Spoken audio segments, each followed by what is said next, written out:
Hello বন্ধুরা, কেমন আছো? আজকে আমরা দি অ্যাপথেকেট ডায়েরিজ এর সিজন 2 এর এপিসোড নাম্বার 12 কভার করব।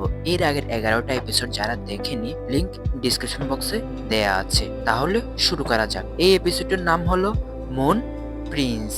এর আগের এপিসোডে আমরা দেখি যে ঘাতকের হাত থেকে বাঁচতে মাও মাও এবং মাস্টার জিনশি একটি জলপ্রপাত থেকে লাফ দিয়ে গুহায় আশ্রয় নিয়েছিল।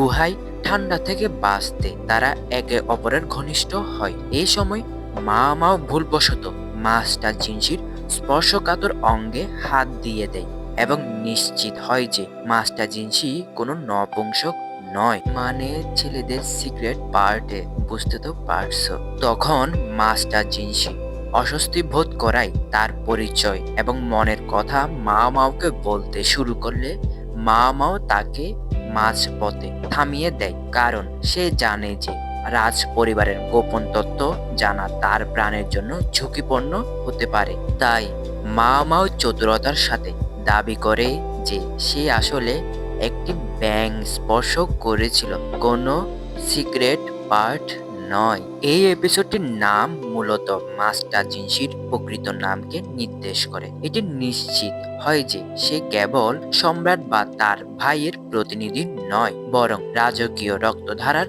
একজন গুরুত্বপূর্ণ উত্তরাধিকারী। মা মাও যখন তার সত্য শুনতে অস্বীকার করে, তখন মাস্টার জিনশি রাগান্বিত ও হতাশ হয়ে পড়ে। তখন মাস্টার জিনশি মা মাওকে মেঝেতে চেপে ধরে প্রায় কিস করতে যাচ্ছিল।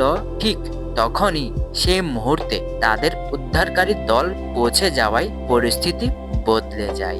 ওই উদ্ধারকারী ছিল লিহাকু। লিহাকু তখন তার প্রশিক্ষণপ্রাপ্ত কুকুরের সাহায্যে মা মাও এবং মাস্টার জিনশিকে খুঁজে বের করে এবং তাদেরকে গুহার ভেতর থেকে বের করে আনে। গুহা থেকে বের হওয়ার পরে মা মা বুঝতে পারে যে মাস্টার জিনশিকে হত্যার এই চেষ্টাটি সুপরিকল্পিত ছিল। তখন তারা সকলে মিলে প্রাসাদের অনুষ্ঠানে মাস্টার জিনশির নিখোঁজ হওয়ার খবর ব্যবহার করে তারা আসলে অপরাধীকে ধরার একটি ফাঁদ পাতে।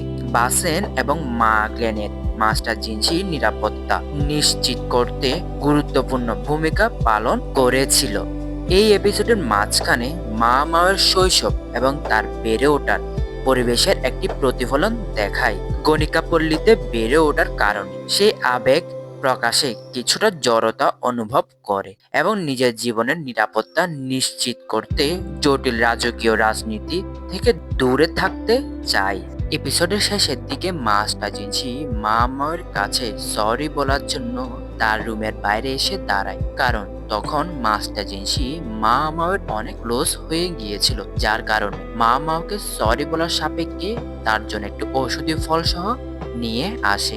তখন মাস্টার জিনশি মা মাওকে ডাকতে শুরু করলে মা মাও দরজা খুলে শুধুমাত্র ওই ওষুধি ফলটা নিয়ে আবার দরজা বন্ধ করে দেয়। ওইদিকে আমাদের মাস্টার জিনশি এবং মাস্টার জিনশির কথাগুলোকে পাত্তা না দিয়ে মা মাও ওই ওষুধি ফলগুলো নিয়ে মেতে থাকে।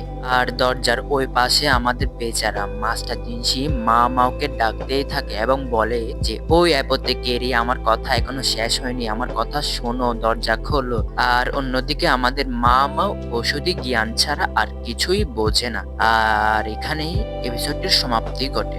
বন্ধুরা, মাস্টার জিনশি এবং মা মাওয়ের এই মজাদার কেমিস্ট্রিটা দেখতে কেমন লাগছে অবশ্যই কমেন্ট করে জানাবে। আর যদি এই এপিসোডটি ভালো লেগে থাকে অবশ্যই একটি লাইক করবে। ততদিন এই চ্যানেলটিকে সাবস্ক্রাইব করে এই চ্যানেলটির সাথে রাখতে হবে। আপাততের জন্য গুড বাই।